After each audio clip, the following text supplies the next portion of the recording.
4 बोतल वोडका, काम मेरा रोज का ने भारत का भविष्य तबाह कर रखा है। हम ना एक ऐसे समाज में जीते हैं जहां लड़कों से बात करता देख जो भाई हड़काते हैं, लड़कों से बात करता देख जो भाई हड़काते हैं, वही भाई अपनी गर्लफ्रेंड के किस्से घर में हंस हंस कर सुनाते हैं। और मैं बता दूं, महिला सुरक्षा के मामले में हम आज भी चौथे नंबर पर आते हैं। हम ना एक ऐसे समाज में जीते हैं जहां पत्थर की मूरत को लगते हैं 56 भोग और भूखे नंगे तड़पते सो जाते हैं लोग, भूखे नंगे तड़पते सो जाते हैं लोग। मजदूर को मजदूर समझिए, मजबूर नहीं। गरीब को काम दीजिए, दान नहीं। और अगर दान देने के इच्छुक हैं तो जीते जी रक्तदान दीजिए और मरने के बाद अंग दान देकर किसी मरते हुए को जीवन दान दीजिए। यही सच्ची देशभक्ति और यही सच्चा राष्ट्र प्रेम है। ना सरकार मेरी है ना रब मेरा है, ना सरकार मेरी है ना रब मेरा है, और ना ही ये बड़ा सा नाम मेरा है। बस इतनी सी बात का गुरूर है मुझे कि मैं भारत की हूं और ये भारत मेरा है और ये भारत मेरा है। परंतु एक वैचारिक बीमारी हमारे समाज में मुझे नजर आती है।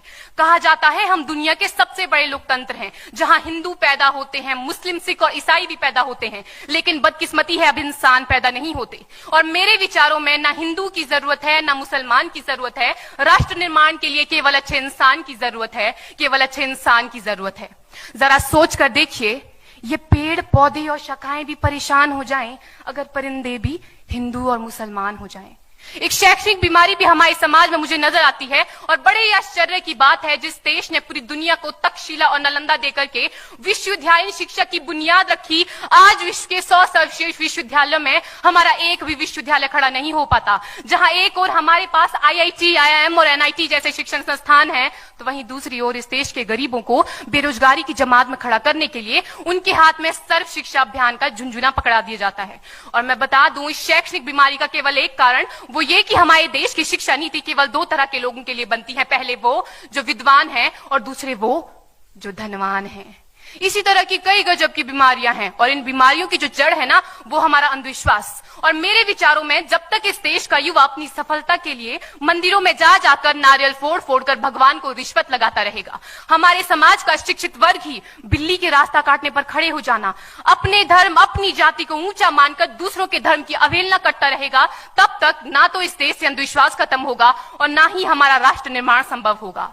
हमारी संस्कृति, हमारी सभ्यता को दुनिया ने शीश नवाया है, तो क्यों आस्था के नाम पर हमने अंधविश्वास फैलाया है? मेरे विचारों में हमारा राष्ट्र निर्माण तब संभव होगा जब इस देश में महिलाओं की पूजा नहीं, उनकी इज्जत की जाएगी। राष्ट्र निर्माण तब संभव होगा जब हम जातिगत आरक्षण नहीं बल्कि सामाजिक सशक्तिकरण पर बात करेंगे।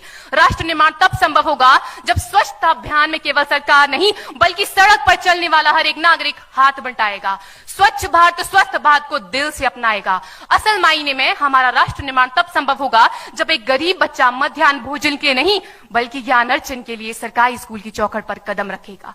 और हमारा राष्ट्र निर्माण तब तक संभव नहीं होगा जब तक एक नागरिक नैतिक रूप से सटीन, चारित्रिक रूप से भ्रष्ट, मानसिक रूप से दिवालिया, धार्मिक रूप से अंधा, राजनीतिक रूप से गंदा, स्वैच्छिक मान मूल्यों के आंकड़ों में जिन्न शिन्न पैपंदमयी अखंड भारत को खंड खंड करता रहेगा, तब तक हमारा राष्ट्र निर्माण संभव नहीं होगा।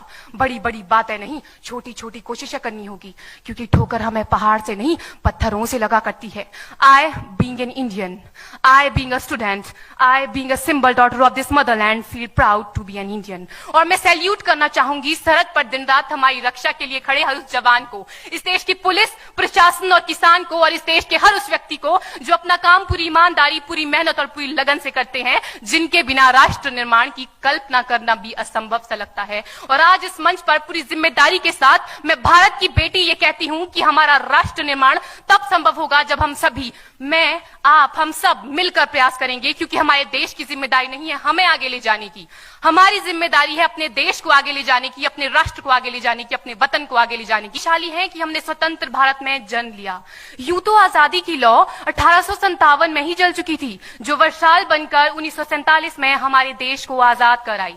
प्राचीन, मध्यकालीन और वर्तमान भारत के उदाहरणों से स्पष्ट करना चाहूंगी कि जब हम फिरंगियों के फेरे में फंस गए थे तो रंग दे बसंती चोला की एक आवाज पर टोलों के टोले उमड़ आते थे, और उनके वंदे मातरम के नारों से खून में आने वाला 5-5 डिग्री का तूफान अंग्रेजी शासकों की जड़ों में तूफान ला देता था। लोग मर जाते थे, मिट जाते थे, फांसी चढ़ जाते थे, तो वो भी अपनी देशभक्ति साबित कर रहे होते थे, क्योंकि ये उस दौर की देशभक्ति की कसौटी थी। उसके बाद 62, 65 और 71 के युद्धों में अपना सुहाग गवा देने वाली औरत, जब घर के हालात ये हो जाया करते थे कि प्यार भी भरपूर गया, मांग का सिंदूर गया, नन्हे नौनिहालों की लंगोटियां चली गई, छोटी छोटी बेटियों की चोटियां चली गई, बाप की कमाई गई, भाई की पढ़ाई गई, ऐसा एक विस्फोट हुआ पता ही चला नहीं, पूरे जिस्म की ही कई बोटियां चली गई। और आपके लिए तो एक आदमी मरा है साहब, किंतु मेरे घर की तो बावजूद भी एक माँ अपने बेटे को सरहद पर दुश्मनों की धज्जियां उड़ाने के लिए भेज देती थी और उसे पत्र लिखाकर ये भेजा करती थी कि अम्मा ने खत लिखा है बड़े ही चाव से, पुत्र मेरे ना घबरा जाना, 1 इंच भी पीछे ना हटना, चाहे इंच इंच कट जाना, चाहे इंच इंच कट जाना। इस तरह पूरा परिवार अपनी देशभक्ति साबित कर रहा होता था। तब देश बलिदान मांगता था, तब देश लड़ जाने को कहता था, तब देश मर जाने को, मिट जाने को, फांसी चढ़ जाने को कहता था। किंतु आज देश लड़ जाने को नहीं कहता, आज देश मर जाने को, मिट जाने को, फांसी चढ़ जाने को नहीं कहता, बल्कि मेरे विचारों में यदि कोई व्यक्ति अपना काम पूरी ईमानदारी, पूरी मेहनत और पूरी लगन से करे ना, तो वही सबसे बड़ा देशभक्त है। मैं नहीं मानती कि फेसबुक और व्हाट्सएप की डीपी को 3 रंग में रंगना ही देशभक्ति है। और यदि आप कहेंगे कि साल में 2 बार हाथ में तिरंगा ले लेना देशभक्ति है, तो मैं पूछना चाहूंगी कि फुटपाथ में रहने वाला वो बच्चा ट्रैफिक की छांव में नंगे पांव में जब तिरंगा बेच रहा होता है, तो क्या इसे आप उसकी देशभक्ति कहेंगे? ये उसकी देशभक्ति नहीं, उसके पेट के भूख की शक्ति है जो उसे ऐसा करने पर मजबूर करती है। क्योंकि ना मस्जिद को जानते हैं, न शिवालों को जानते हैं, ना मस्जिद को जानते हैं, न शिवालों को जानते हैं। जो पेट के भूखे होते हैं ना, वो सिर्फ भोजन के निवालों को जानते हैं, वो सिर्फ भोजन के निवालों को जानते हैं। अपने परिवार, अपने समाज, अपने देश के लिए समर्पण का भाव है देशभक्ति। और हर देशद्रोही के जीवन में आने वाला तूफान है हमारी सच्ची देशभक्ति, ताकि हर देशद्रोही ये समझ सके कि अगर तू परिंदा है तो ये आसमान तेरा है, अगर तू दरिंदा है तो ये शमशान तेरा है, भाईचारे से रहना है तो रह इस जमीन पर, वरना ये कब्र भी तेरी है और यही कब्रिस्तान तेरा है और यही कब्रिस्तान तेरा है। लेकिन एक देशद्रोही से ज्यादा देशभक्ति तब आहत होती है जब एक बेटा अपने बूढ़े माँ बाप को वृद्धाश्रम की चौखट पर छोड़ आता है। कर उठती है वो देशभक्ति जब मुसीबत में फंसे लोगों की जान बचाने से ज्यादा हम सेल्फी लेकर अपने लाइक बढ़ाने में लगे रहते हैं। आज के इस दौर में वो युवा जिनके ऊपर जिम्मेदारी थी अपने देश, अपने समाज, अपने राष्ट्र की आशाओं को बांधे रखने, क्या हिंदुस्तान महान था, महान है, महान रहेगा। मेरा हिंदुस्तान महान था, महान है, महान रहेगा। होगा हौसला सबके दिलों में बुलंद तो एक दिन पाकिस्तान भी जय हिंद कहेगा। पाकिस्तान ही क्यों, सारा जहान जय हिंद कहेगा, क्योंकि सारे जहां से अच्छा हिंदुस्तान हमारा, सारे जहां से अच्छा हिंदुस्तान हमारा, हम बुलबुलें हैं इसकी, ये गुलिस्तान हमारा, ये गुलिस्तान हमारा। जय हिंद, वंदे मातरम। हमरे